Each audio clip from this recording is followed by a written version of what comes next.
Well, there you are. Been looking all around this place and getting a little bit lost, as you can tell. Walking up one aisle and then the other.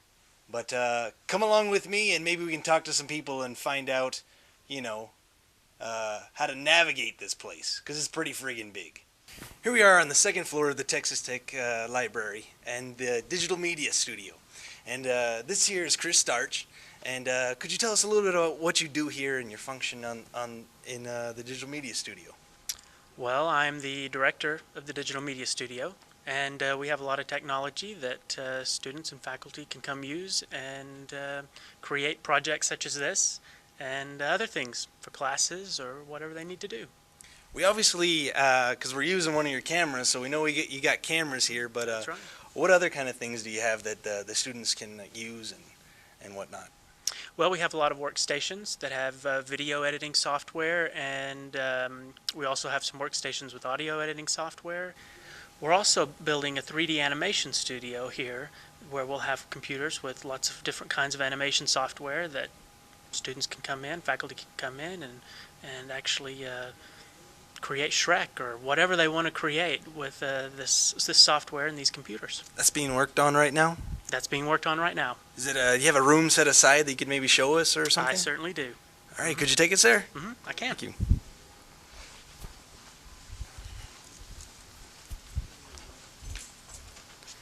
Top secret, folks. Well, not anymore.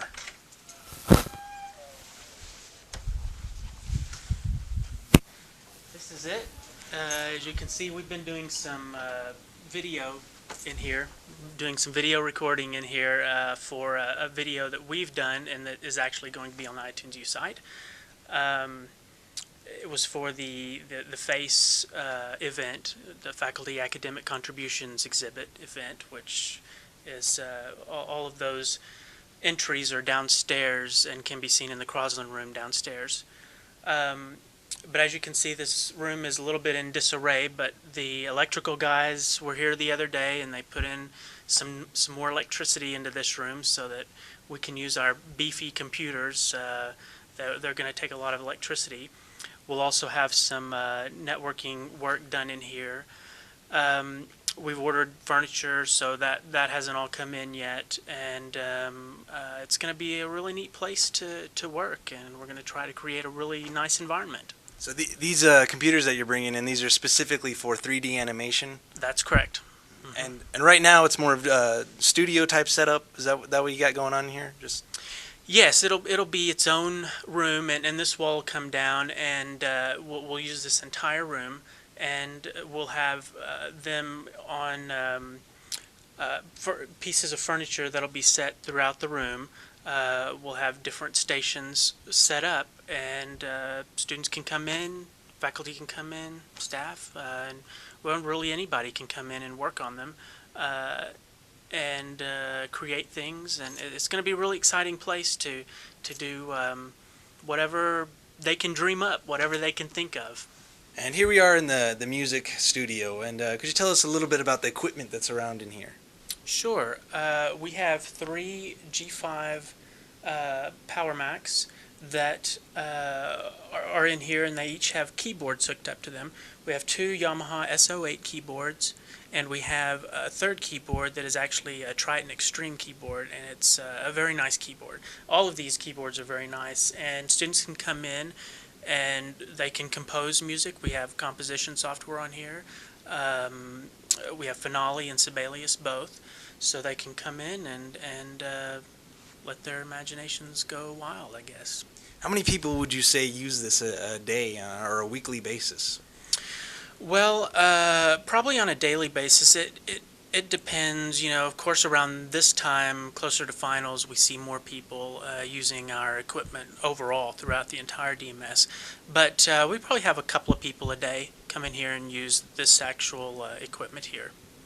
Some consistent musicians that are working on their own projects, or Sure. We'll have people, well, we have people that are music majors will come over here and do stuff, but we also have people that, for instance, last semester we had one young man that came by, and he actually did some DJ jobs on the side. So he would come in and mix some of his music and things like that on the Triton, so that he would have that ready for the weekend when he would do one of his DJ gigs out somewhere. Do you think that everything that the Digital Media Studio offers is very well known, or do you think that most of the students maybe don't even know about it yet, and that it could get even more use out of? I certainly think that probably most of the students don't know what all we have. They may know that we have some cameras, or they may know that we have this type of service or that, but they don't know all of what we have. We hear a lot of people come in and say, "Oh, I didn't know this was here." So, of course, that tells us, marketing. We need to do a little bit better job in marketing, and that's something that we're really pushing toward.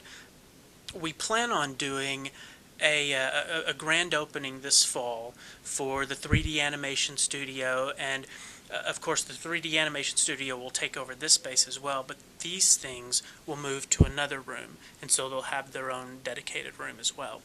So we're going to try to do a lot of PR leading up to that, a lot of PR over the summer, and especially the weeks leading up to the fall semester. So we're working on that. We're going to try to get out the word a little bit better. Well, I don't really know how popular my podcast is, but hopefully that'll help a little bit in there. Sure, I hope so. I hope so. I appreciate you giving your time to us. Sure, certainly. My Thank pleasure. you very much, Chris. You're welcome. And here we are in the lobby of the Texas Tech Library, and I found these two wandering around, and he's talking while I'm talking, which is very rude, sir. Sorry about that. But what exactly are you doing here today? Other than, I don't know, being interviewed by a pirate, we're studying for an exam, which we have And what class is that in? organic lab final. Organic Lab Final. Yes. All right. And what's your name, sir? I don't know. I'm kind of confused now. I don't even remember my own name. Oh, it's Bearcat. Bearcat. Yes. And you, ma'am? Brittany. Brittany. And would you say Bearcat is a very good partner to study with? No, not at all. Very unintelligent. I carry the team. Doesn't know what he's doing. Yeah, exactly. She carries the team. Yes. I'm sorry, sir, I that know. she looks at you like that. Sad. But I'm just a leech. Try to get whatever I can off her. is this where you normally come to study? Or I know Yeah. some people they like to go to the student union building to study, but is It's this too quiet over there. too quiet? Yeah, you need some noise. The library is where it's at. It's louder in the library louder than in the the student library. union. That's That's probably not a good thing. Oh, do you have a preference? I like the library. I feel like it's quieter though, and that's why I like to study in the library. A don't difference. A difference of opinion. Tomato, tomato. She says tomato, I say potato. That's a completely different word, sir. That's why I think the sub is quieter. Okay. And is there a certain section of the library that you like to use more than another? Yeah, we have our special spot. Tell them about it. Those two have a special spot. It's like the 8th floor up there. Yeah. The 8th? There's not an 8th floor. Always thought there was one. She always pressed the button on the elevator. I guess I don't know. Is it the stacks? Is that what you're? Yeah. Somewhere there, yeah. Stacks 5. Five? the bomb. Oh, 5. Stack 5. Yeah. Stack She five. pressed the button on the elevator, so I don't know. I was lost in there earlier. Do you know, like, it's a mess of books and rows. Have you ever gotten lost in there? I like to play hide and seek up there. In break That's always time. fun. Yeah, that's always fun. That's how you break up your study That's how you time, break is it. with hide and seek. That works. I like that. All right. Well, thank you too for your No time. problem. You're No welcome. problem. You're welcome. Go Tech.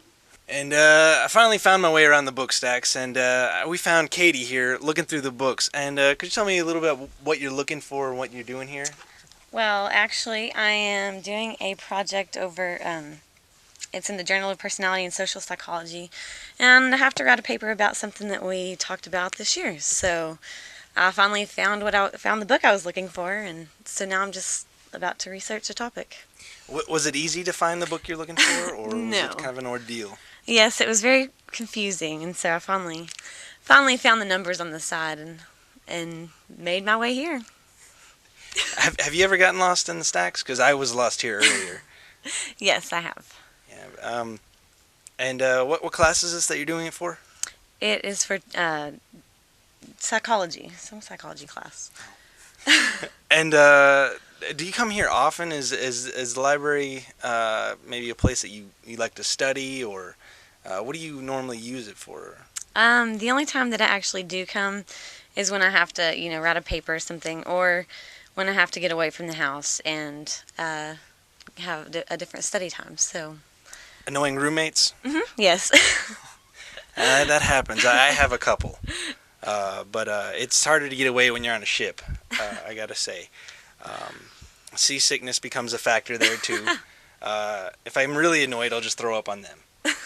But all right, thank you for your time. You're welcome. Here we are at the front desk of the digital media studio. And what's your name, sir? I'm Jesse Clark. I'm a student assistant. And how long have you been working here? About 2 years now.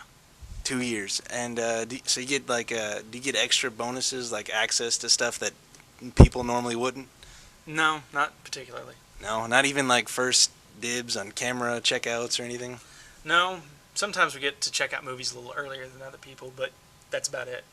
Speaking of which, like, how many movies would you say that you have here? We have about 7,500 films. Wow. And do you just get like anything that comes out, or is there a certain like educational standard or something that?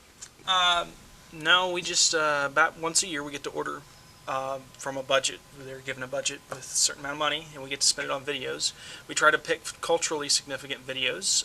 Some of those range from documentaries to first-run feature films that we'll pick up. In the last run, we picked up such films like Borat and a collection of John Hughes films. We bought a bunch of Stanley Kubrick to fill out of our collection, and some stuff from Steven Spielberg, just to name a few. And do you also have like an audio collection here, maybe music or something else? We carry the the College of Music's music library. It holds about 5,000 CDs. All right. What are your most popular rentals in the movie section? Is it usually people coming to get stuff for class, or are they coming for maybe their own enjoyment? Right now it's about half and half. We're trying to get it so that people can come up here and just check out something that they're interested in.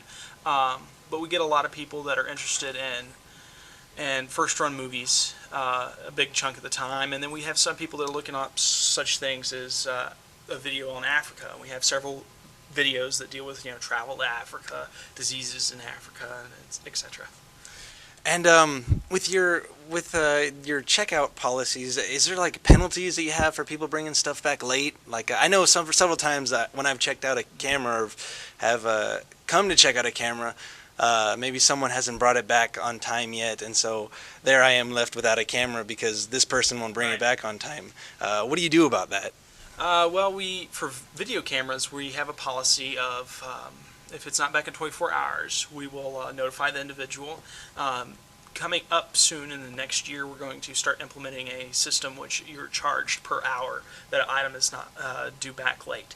Videos are a little different because those are under circulation like a normal textbook, and you're not charged if you're late on the textbook. You're only charged if you lose it. So those are the only charges that are incurred with our items.